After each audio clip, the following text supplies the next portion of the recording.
सबसे पहले बैकग्राउंड समझते हैं कि ये एडिटोरियल किस बारे में है। सुप्रीम कोर्ट के द्वारा सरकार से जवाब मांगा गया था। सुप्रीम कोर्ट ने सरकार से कहा था कि भाई जो आपने ये 8 लाख रुपए का इनकम क्राइटेरिया निर्धारित किया है इकोनॉमिकली वीकर सेक्शंस की पहचान के लिए, ये किस आधार पे किया है। तो इसका जवाब सरकार की तरफ से सुप्रीम कोर्ट में सबमिट कर दिया गया है। लेकिन एडिटोरियल कहता है कि वो जो जवाब दिया गया है सरकार के द्वारा वह इनएडिक्वेट। इनएडिक्वेट का मतलब होता है अपर्याप्त। रेस्पॉन्स का मतलब क्या होता है? प्रतिक्रिया देना, कोई सवाल आपसे पूछा जाए उसका जवाब देना। तो सरकार की तरफ से जो रेस्पॉन्स दिया गया है वह रेस्पॉन्स अपर्याप्त है, इनएडिक्वेट है। यानी कि सरकार एडिटोरियल के अनुसार ठीक तरह से सुप्रीम कोर्ट को एक्सप्लेन नहीं कर पाई कि भाई ये 8 लाख रुपए इनकम का क्राइटेरिया किस आधार पर निर्धारित किया गया है। अब देखते हैं एडिटोरियल को। The ₹8 lakh income criteria to identify EWS are. देखो ये आर जो आया है ना, आर ये आया है इस क्राइटेरिया के लिए। ये क्राइटेरिया जो है ये होता है प्लूरल, इसका सिंगुलर होता है क्राइटेरियन। अभी इसी एडिटोरियल में हम आगे देखेंगे तो हमें देखने को मिलेगा क्राइटेरियन होता है सिंगुलर और क्राइटेरिया होता है प्लूरल। तो इस प्लूरल के हिसाब से प्लूरल वर्ब। तो the ₹8 lakh income criteria to identify EWS are not reasonably. Reasonably का मतलब होता है वाजिब तरीके से, है ना, बिल्कुल एकदम जो आप बोलते हैं ना, बिल्कुल एकदम लॉजिकल तरीके से एक्सप्लेन्ड बाय द गवर्नमेंट। तो 8 लाख रुपए का ये जो इनकम क्राइटेरिया रखा गया है, जो भी मापदंड रखे गए हैं EWS को पहचानने के लिए, उनको सरकार के द्वारा वाजिब तरीके से एक्सप्लेन नहीं किया गया है, सरकार के द्वारा ठीक तरह से नहीं समझाया गया है। The submission by a government appointed committee. सरकार ने क्या किया था, एक कमेटी को नियुक्त किया था। द सबमिशन का मतलब है जमा कर देना, है ना, प्रस्तुत कर देना। The submission by a government appointed committee. तो सरकार के द्वारा एक कमेटी अपॉइंट की गई थी, नियुक्त की गई थी कमेटी। उसने अपना रिप्लाई जो है सबमिट किया है, कहाँ पर? टू द सुप्रीम कोर्ट, है ना, सुप्रीम कोर्ट को अपना जवाब दिया है दैट कि the annual family income of ₹8 lakh is a reasonable threshold. Threshold का मतलब होता है एक लिमिट, मापदंड। तो उस कमेटी ने सुप्रीम कोर्ट से कहा है कि भाई जो वार्षिक फैमिली इनकम रखी गई है 8 लाख की EWS की पहचान के लिए, इज अ रीजनेबल थ्रेशोल्ड, यह एक वाजिब आप कह सकते हो कि लिमिट है। टू डिटरमाइन, ये निर्धारित करने के लिए, इफ कि क्या someone belongs to, if someone belongs to economically weaker sections to avail 10% reservations, कि क्या कोई व्यक्ति जो है बिलोंग करता है, क्या कोई व्यक्ति जो है इकोनॉमिकली वीकर सेक्शन में आता है, ताकि उसे, है ना, अवेल का मतलब होता है किसी चीज़ का लाभ लेना। To avail 10% reservations in admissions and jobs does not seem to hold water. तो गवर्नमेंट अपॉइंटेड कमेटी की तरफ से जो रिस्पॉन्स दिया गया है ना, कि भाई 10% आरक्षण जो है ना, जो भी प्रवेश होते हैं या फिर जॉब्स होती हैं उनमें इकोनॉमिकली वीकर सेक्शंस को जो है मिल सके 10% आरक्षण। तो उसके लिए सरकारी अपॉइंटेड कमेटी ने कहा है कि भाई 8 लाख इनकम का जो क्राइटेरिया रखा गया है वह बिल्कुल ठीक है, मतलब, है ना, ये एकदम सही लिमिट है। तो एडिटोरियल कहता है कि भाई गवर्नमेंट अपॉइंटेड कमेटी की तरफ से जो रिस्पॉन्स दिया गया है does not seem to hold water. Seem का मतलब होता है प्रतीत होना, और ये जो एक फ्रेज है हमारी होल्ड वाटर, इस होल्ड वाटर का मतलब होता है जब हम बोलते हैं ना किसी स्टेटमेंट के लिए कि this statement doesn't hold water, इसका मतलब है कि भाई ये जो स्टेटमेंट है रीजनेबल प्रतीत नहीं होता। ये जो स्टेटमेंट है मतलब एकदम लॉजिकल या वैलिड प्रतीत नहीं होता। तो यही एडिटोरियल कहना चाह रहा है कि भाई सरकार की तरफ से कमेटी के माध्यम से जो रेस्पॉन्स दिया गया है वह वैलिड प्रतीत नहीं होता, वह साउंड प्रतीत नहीं होता, वह रीजनेबल प्रतीत नहीं होता, वह वाजिब नहीं लगता। आगे देखते हैं। द सबमिशन, की जो बात रखी गई है, रिजेक्टेड द नोशन, उसमें इस विचार को खारिज कर दिया गया है। नोशन का मतलब होता है अवधारणा, विचार, है ना, किसी भी तरह का कोई आइडिया, कोई कॉन्सेप्ट। तो द सबमिशन, तो जो बात सबमिट की गई है सुप्रीम कोर्ट में उसमें इस विचार को रिजेक्ट कर दिया गया है, खारिज कर दिया गया है कि that the government had mechanically adopted. भाई देखो ऐसा लगा था कि सरकार ने क्या किया, बिल्कुल यांत्रिक तरीके से, है ना, mechanically adopted ₹8 lakh as the cut off, उसको एक लिमिट बना दिया सरकार ने। इस तरह का विचार था कि सरकार ने क्या किया, EWS की पहचान करने के लिए जो है कोई विशेष कदम नहीं उठाए और एक मैकेनिकल तरीके से, एक यांत्रिक प्रक्रिया के तहत सरकार ने 8 लाख रुपीस जो है डिसाइड कर दिया। क्यों? Because it was used to identify the OBC creamy layer. देखो सरकार ने क्या कर रखा है, OBC creamy layer. OBC creamy layer, देखो OBC में दो कैटेगरीज होती हैं, एक तो क्रीमी लेयर और एक non creamy layer. Creamy layer के अंतर्गत वे व्यक्ति आते हैं OBC में आने वाले वे व्यक्ति जिनकी इनकम 8 लाख से अधिक है, जिनकी इनकम सालाना 8 लाख से अधिक है, वे क्रीमी लेयर में आते हैं। तो इसी मापदंड को उठा के सरकार ने क्या किया, EWS की पहचान करने के लिए लागू कर दिया ना, बिल्कुल यांत्रिक तरीके से, कि 8 लाख का जो क्राइटेरिया है वो OBC के लिए है, तो इसी को जो है EWS के लागू कर देते हैं। लेकिन जो बात सबमिट की गई है कमेटी के द्वारा, है ना, तो इस विचार को खारिज किया गया है कि सरकार ने यांत्रिक तरीके से नहीं किया ये काम, है ना। कमेटी ने ऐसा कहा, अपनी जो रिपोर्ट सबमिट की सुप्रीम कोर्ट में, उस रिपोर्ट में कमेटी ने कहा है कि भाई नहीं, ये जो है यांत्रिक तरीके से नहीं किया गया। बाय असर्टिंग, असर्ट करने का मतलब होता है किसी तर्क को बहुत ही मजबूती के साथ रखना, है ना, अपनी बात को बहुत ही दमदारी के साथ प्रस्तुत करना। तो by asserting that the income criterion, अब ये क्राइटेरियन जो है ना, ये है सिंगुलर। ये बहुत पूछा जाता है एग्जाम में ना, बिल्कुल अच्छी तरीके से याद कर लेना इसे, कि ये जो आपको ये क्राइटेरियन दिख रहा है ये तो है सिंगुलर, है ना,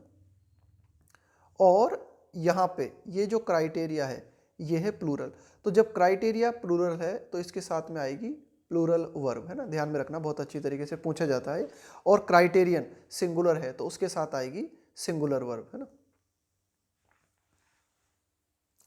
तो ये देखो, ये क्राइटेरियन के साथ में ये वाज लगा हुआ है ना। By asserting that the income criterion was more stringent than the one for the OBC creamy layer. तो सरकार की तरफ से जो कमेटी है उसने इस बात को बहुत ही मजबूती के साथ रखा कि भाई जो इनकम क्राइटेरियन रखा गया है EWS के लिए वह और ज़्यादा सख्त है। मोर स्ट्रिंजेंट का मतलब है और ज़्यादा कठोर है, और ज़्यादा सख्त है, than the one for the OBC creamy layer, कि OBC क्रीमी लेयर के लिए जो मापदंड रखा गया है उसकी तुलना में आप कह सकते हो कि ये बराबर नहीं है। यानी कि OBC क्रीमी लेयर के लिए और EWS के लिए जो मापदंड रखा गया है वह बराबर नहीं है, ना, कि भाई सरकार की तरफ से कमेटी के माध्यम से कहा गया है कि भाई ये जो EWS की पहचान के लिए हमने मापदंड रखा है ये और भी ज़्यादा, इसमें और भी ज़्यादा सख्त कंडीशंस अपनाई गई हैं। दिस जस्टिफिकेशन का मतलब होता है किसी बात को जायज ठहराना, उचित ठहराना। तो ये जो स्पष्टीकरण दिया गया है, this justification based on a few more criteria, कि भाई ये जो जस्टिफिकेशन दिया गया है ये किस आधार पे दिया गया है, कुछ अन्य मापदंडों के आधार पर, a few more criteria that exclude some income and occupational parameters from the OBC creamy layer. भाई देखो OBC क्रीमी लेयर के लिए अन्य मापदंड भी हैं, उन मापदंडों को छोड़ दिया गया है। एक्सक्लूड का मतलब है छोड़ देना, जैसे सम इनकम एंड ऑक्यूपेशनल का मतलब होता है आपके व्यवसाय से संबंधित, है ना, जॉब रिलेटेड, प्रोफेशनल।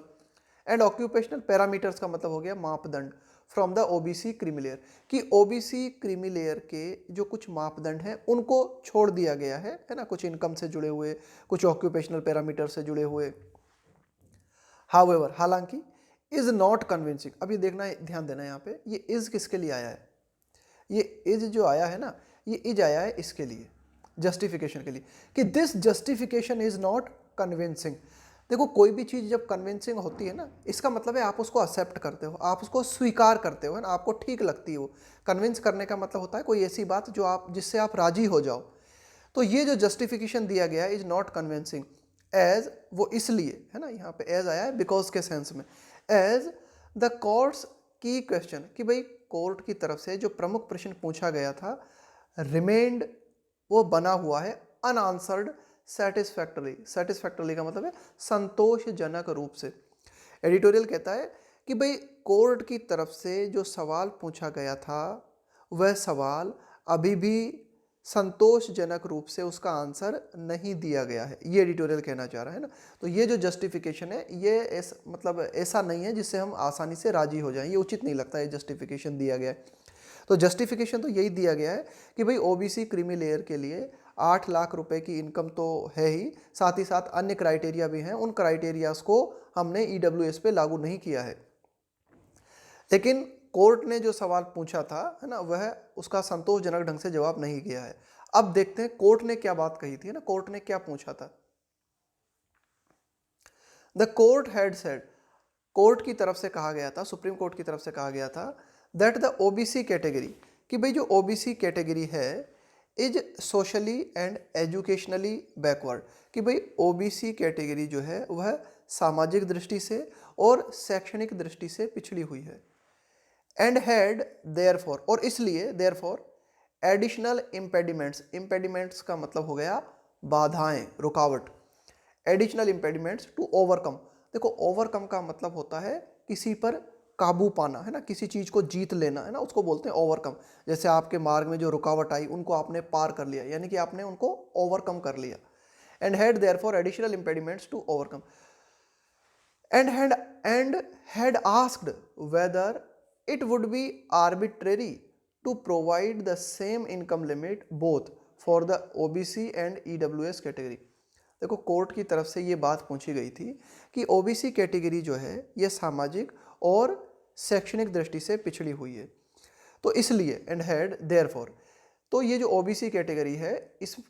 इसके सामने अतिरिक्त बाधाएं हैं है ना, जिनको उसे पार करना है। इसलिए कोर्ट ने ये पूछा था सरकार से वेदर, कि क्या it would be arbitrary, arbitrary का मतलब होता है मन माना, अपनी मर्जी से आप कुछ भी कर देते, उसको बोलते हैं arbitrary. To provide the same income limit है ना, तो अदालत की तरफ से ये बात पूछी गई थी कि क्या सेम इनकम, अगर हम जो है दोनों के लिए सेम इनकम रख देते हैं तो क्या ये बात उचित होगी, बोथ फॉर द ओबीसी है ना, कि भाई बिना विचार किए है ना, बिना विचार किए बिल्कुल ठीक तरह से है ना, आर्बिट्रेरी मनमाने तरीके से हम जो है सेम इनकम लिमिट रख देते हैं ओबीसी के लिए भी और ईडब्ल्यूएस कैटेगरी के लिए भी, तो क्या ये उचित रहेगा, ये सवाल अदालत की तरफ से उठाया गया था। The submission does not adequately respond to this question. अब जो आप कह सकते हो जो बात सबमिट की गई है, जो बात कोर्ट में रखी गई है, जो सबमिशन किया गया है, does not adequately respond to this question, तो उस सबमिशन में क्या किया गया है, इस सवाल का वाजिब तरीके से जवाब नहीं दिया गया है। एडिक्वेटली मतलब पर्याप्त रूप से जो है इस बात का रिस्पॉन्स नहीं दिया गया है। On whether at all differences in purchasing power, on whether at all differences in purchasing power. देखो परचेसिंग पावर का मतलब होता है आपके खरीदने की क्षमता कितनी है, उसको बोलते हैं परचेसिंग पावर। तो हम अगर डिफरेंसेस की बात करें ना, परचेसिंग पावर में जो डिफरेंस है अक्रॉस, यहाँ अक्रॉस का मतलब है हर जगह, प्रत्येक जगह, अक्रॉस अर्बन रूरल रीजन्स, कि भारत के जो ग्रामीण क्षेत्र हैं है ना, अर्बन का मतलब हो गया शहरी क्षेत्र, रूरल का मतलब हो गया ग्रामीण क्षेत्र, कि भारत के शहरी और ग्रामीण क्षेत्र की अगर हम बात करें है ना, प्रत्येक क्षेत्र की अगर हम बात करें, एंड पर कैपिटा इनकम है ना, पर जीडीपी, और अगर हम पर कैपिटा इनकम की बात करें है ना, एक इंडिविजुअल व्यक्ति की इनकम कितनी है जीडीपी के हिसाब से, उसकी अगर हम बात करें अक्रॉस स्टेट्स है ना, सारे राज्यों में, अक्रॉस स्टेट्स का मतलब है हर राज्य में प्रत्येक व्यक्ति की अगर हम इंडिविजुअल इनकम की बात करें है ना, पर जीडीपी, तो were considered to arrive at this number है ना, वर कंसिडर्ड, इनको देखा गया, कंसिडर का मतलब होता है विचार करना है ना, to arrive at, to arrive at का मतलब होता है किसी कंक्लूजन पे पहुंचना, किसी नतीजे पे पहुंचना है ना, to arrive at this number the, हाँ तो एडिटोरियल क्या कहता है, on whether at all differences in purchasing power and ये वर कंसिडर्ड। एडिटोरियल कहता है कि क्या भाई ईडब्ल्यूएस की पहचान करने जा रहे हो आप, इकोनॉमिक वीकर सेक्शन को आप देखने जा रहे हो, तो एडिटोरियल पूछता है कि क्या जो डिफरेंस है, जो अंतर है परचेजिंग पावर में है ना, शहरी क्षेत्र में, ग्रामीण क्षेत्रों में, इसके अलावा लोगों की जो इंडिविजुअल इनकम है ना, उसमें पर कैपिटा इनकम जो है सभी राज्यों में, उसमें कितना डिफरेंस है, तो क्या ये सारी चीज़ों को देखा गया था। ये जो 8 लाख रुपए की लिमिट निर्धारित कर दी गई ईडब्ल्यूएस के लिए है ना, इस लिमिट तक आने के लिए क्या इन सब चीज़ों को देखा गया था, है ना? ये जो अंतर है, परचेसिंग पावर में अंतर है लोगों की, पर कैपिटा इनकम में अंतर है, तो क्या इन सबको देखा गया था? The submission suggest that this exercise would be infeasible and complex. तो सबमिशन, जो बात रखी गई है अदालत में, उसमें ऐसा संकेत हमें मिलता है, उसमें इस बात को सुझाया गया है दैट दिस एक्सरसाइज, कि ये जो गतिविधि है, कि ये पता लगाना कि लोगों की परचेसिंग पावर में कितना डिफरेंस है, प्रत्येक राज्य में लोगों की जो पर कैपिटा इनकम है उसमें कितना डिफरेंस है, अगर ये गतिविधि करते हैं तो ये गतिविधि जो है वुड बी इनफीजिबल। इनफीजिबल का मतलब होता है जो प्रैक्टिकल ना हो, है ना, इम्प्रैक्टिकल, कि ये गतिविधि जो है यह अव्यवहारिक होगी, एंड कॉम्प्लेक्स, और यह गतिविधि जो है बहुत ही ज़्यादा जटिल होगी। इस तरह की बात जो है सबमिट की गई है कोर्ट में। बट वाइल, लेकिन जबकि, असर्टिंग, है ना, असर्टिंग मतलब किसी बात को मजबूती के साथ रखते हुए, but while asserting that an annual family income criterion, ये सिंगुलर है ना, क्राइटेरियन ऑफ ₹8 लाख, इसीलिए इज लगाया गया है यहाँ पे ना, but while asserting that an annual family income criterion of ₹8 lakh is the right approach. तो इस बात को मजबूती से प्रस्तुत किया गया है कि भाई जो फैमिली इनकम है ना, अगर एनुअल फैमिली इनकम की बात करें, है ना, उसका जो मापदंड निर्धारित किया गया है 8 लाख रुपए का, इज द राइट अप्रोच, यह सही दृष्टिकोण है। The committee does not present any data, committee ने जो है कोई भी आंकड़े प्रस्तुत नहीं किए हैं on the estimated number, estimated का मतलब है जो आकलित किया गया है ना, एक आकलित, an estimated number of EWS persons. तो EWS पर्सन्स की पहचान करने के लिए ये जो एक अनुमानित आंकड़ा रखा गया है 8 लाख एनुअल फैमिली इनकम का, ये किस आधार पर रखा गया है, इसके लिए कोई आंकड़े नहीं दिए गए हैं। EWS persons in the populations based on this, है ना, इस आधार पर जनसंख्या में से EWS व्यक्तियों को जो पहचाना गया है उसके लिए कोई आंकड़े नहीं दिए गए हैं। इफ अवेलेबल कंज्यूमर एक्सपेंडिचर सर्वे, देखो एक्सपेंडिचर का मतलब होता है खर्च, कंज्यूमर एक्सपेंडिचर सर्वे, इस सर्वे में क्या किया जाता है, ये देखा जाता है कि जो उपभोक्ता है वह कितना पैसा खर्च कर रहा है। If available consumer expenditure survey such as the 2011-12 NSSO रिपोर्ट, तो एडिटोरियल कहता है कि भाई जो कुछ हमारे पास रिपोर्ट्स अवेलेबल हैं, जैसे कि NSSO रिपोर्ट है 2011-12 की, है ना, जो कि कंज्यूमर एक्सपेंडिचर सर्वे से रिलेटेड है। की indicators of household consumer expenditure, तो हाउस होल्ड कंज्यूमर एक्सपेंडिचर का मतलब हो गया कि उपभोक्ता के द्वारा जो उपभोक्ता के द्वारा घरेलू रूप से कितना खर्चा किया जा रहा है ना, घरेलू सामग्रियों पे। हाउस होल्ड कंज्यूमर एक्सपेंडिचर का मतलब है कि भाई एक उपभोक्ता है वह अपनी घर की ज़रूरतों के लिए कितना खर्च करता है ना, तो उसके जो कुछ इंडिकेटर है, इंडिकेटर का मतलब है जो आपको कुछ बताता है, और the key indicator of household consumer expenditure are any indication a bulk of the population will be eligible for reservations under the below ₹8 lakh cut off under the EWS category। Editorial कहता है कि अगर हम consumer expenditure सर्वे को उठाएं और उसके indicators को देखें, है ना, तो अगर उसके इंडिकेटर्स की अगर हम माने, है ना, कंज्यूमर एक्सपेंडिचर सर्वेस को अगर हम देखें और उसके हाउस होल्ड कंज्यूमर एक्सपेंडिचर को अगर हम देखें, तो वे इस बात को इंडिकेट करते हैं क्या, अ बल्क, बल्क का मतलब है बहुत ज़्यादा मात्रा, a bulk of the population will be eligible for reservation. तो इस कंज्यूमर एक्सपेंडिचर सर्वे के अनुसार बहुत ज़्यादा मात्रा में जो है जनसंख्या एलिजिबल बन जाएगी, योग्य बन जाएगी, किस बात के लिए, कि उसे आरक्षण मिले under the below ₹8 lakh cut off under the EWS category, है ना, कि EWS कैटेगरी जो निर्धारित की गई है उसके लिए जो कट ऑफ निर्धारित किया गया है ना, 8 लाख एनुअल इनकम का, तो इसके तहत तो फिर काफ़ी सारे व्यक्ति आ जाएंगे, लगभग सब ही आ जाएंगे, है ना, काफ़ी ज़्यादा मात्रा में पूरी जनसंख्या आ जाएगी।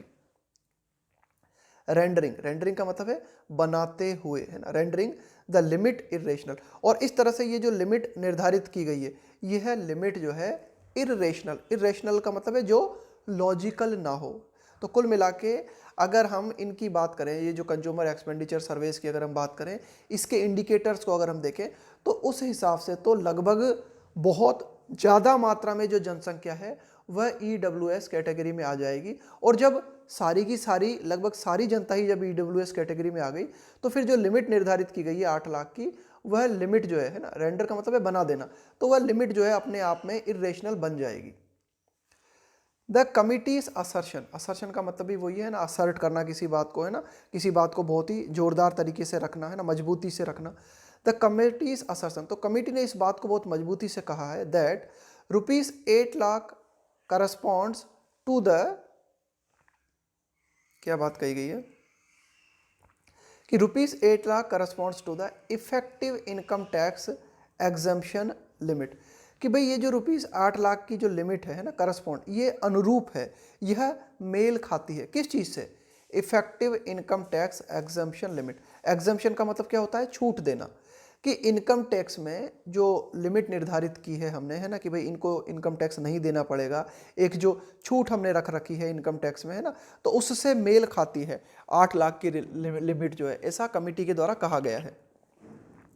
Even as, at the same time, even as का मतलब होता है at the same time, the only income slab, है ना, इनकम स्लैब का मतलब एक इनकम की category, only income slab except, है ना, जो छूट दी गई है from paying taxes was for those earning below ₹2.5 lakh. Editorial कह रहा है कि भाई एट द सेम टाइम, है ना, साथ ही साथ हमें इस बात को भी ध्यान रखें कि इनकम टैक्स में जो छूट दी गई है ना, टैक्स देने से जिनको छूट दी गई है, वह उन लोगों के लिए दी गई है दोज अर्निंग बिलो ₹2.5 लाख, है ना, जो कि 2.5 लाख से कम कमा रहे हैं। ऑल्सो रेंडर, रेंडर का मतलब है बना देना, द क्राइटेरिया, तो ये जो बात है ना, कि भाई ये जो इनकम टैक्स के अनुसार रखने की बात की गई है ना, also renders the criteria on being economically weak as less stringent. Less stringent का मतलब है कम, स्ट्रिंजेंट का मतलब होता है सख्त, मजबूत। तो एडिटोरियल कहता है कि भाई ये जो दूसरी बात कही गई है ना, कि भाई हमने जो 8 लाख का क्राइटेरिया निर्धारित किया है ना, कमेटी की तरफ से ये बात कही गई है कि भाई हमने जो 8 लाख की लिमिट निर्धारित की है वह इनकम टैक्स एग्जम्पशन लिमिट को ध्यान में रख के की है। तो एडिटोरियल कहता है कि भाई ये तर्क भी उचित नहीं है ना, ये एडिटोरियल कहता है also renders the criteria on being economically weak as less stringent, है ना, कि भाई अगर हम इस हिसाब से देखें तो ये 8 लाख की लिमिट जो है बहुत ही, एक 8 लाख रुपए जो निर्धारित किए गए ना, तो ये तो एक बहुत बड़ा मापदंड आ जाता है ना। तो जो 8 लाख रुपए तक कमाते हैं व्यक्ति, उनको तो इनकम टैक्स देना पड़ता है। The submission less emphasis on, कि भाई ये जो बात सबमिट की गई है ना, ले का मतलब है रखना, एम्फेसिस का मतलब है जोर देना, लेस एम्फेसिस ऑन, तो इस बात पर जोर रखा गया है, द फैक्ट, इस फैक्ट पे जोर डाला गया है दैट आउटकम्स, आउटकम्स का मतलब है रिजल्ट्स, परिणाम, in the recent entrance and recruitment examination, कि अभी हाल ही में जो एंट्रेंस एग्जाम्स हुई हैं, जो रिक्रूटमेंट एग्जामिनेशन, रिक्रूटमेंट का मतलब है नियुक्ति करने वाली एग्जाम्स, है ना, भर्तियां करने वाली एग्जाम्स, जैसे कि नीट हुई है, यूपीएससी हुई है, जी, है ना, ये जो एग्जाम हुई है, इन एग्जाम्स ने हमें ये दिखाया showed an even bunching of eligible candidates. इन बंच का मतलब क्या होता है, ग्रुप बना देना, कैटेगरीज बना देना, इवन बंचिंग, है ना, एक समान जो है बंचिंग हमें देखने को मिली ऑफ एलिजिबल कैंडिडेट्स, है ना, योग्य विद्यार्थियों की, इन डिफरेंट इनकम ब्रैकेट्स, कि भाई ये जो अभी हाल ही में एग्जाम्स हुई, इन एग्जाम्स में जो है हमारे पास कई तरह के विद्यार्थी देखने को मिले, जैसे कि कुछ ऐसे विद्यार्थी थे जो इस कैटेगरी में आते हैं, किसमें, 0 से लेकर 2.5 लाख तक की कैटेगरी में, कुछ हैं जो 2.5 से 5 लाख तक की में आते हैं, और कुछ हैं जो 5 से 8 लाख तक की कैटेगरी में आते हैं। But it does not explain, लेकिन कमिटी की तरफ से इस बात को एक्सप्लेन नहीं किया गया why marks cut offs were even lower in recruitment exams, कि भाई जो मार्क्स थे, है ना, वर इवन लोअर, वो और भी ज़्यादा कम थे in recruitment exams than that of the socially and economically backward OBC, कि भाई सोशली दृष्टि, सामाजिक और शैक्षणिक रूप से जो पिछड़े हुए बैकवर्ड क्लासेस में आने वाले ओबीसी हैं, उनकी तुलना में इनके मार्क्स जो है और कम क्यों थे, इस बात को एक्सप्लेन नहीं किया गया। The validity of the 103rd constitution amendment, amendment का मतलब होता है संशोधन, इम्प्रूवमेंट, द वैलिडिटी, कि 103वां संविधान संशोधन किया गया है, थ्रू विच, जिसके माध्यम से the EWS quota was introduced in 2019, और इस संविधान संशोधन के माध्यम से EWS कोटा 2019 में इंट्रोड्यूस किया गया था, लागू किया गया था। तो इसकी जो वैलिडिटी है, इज इन एनी केस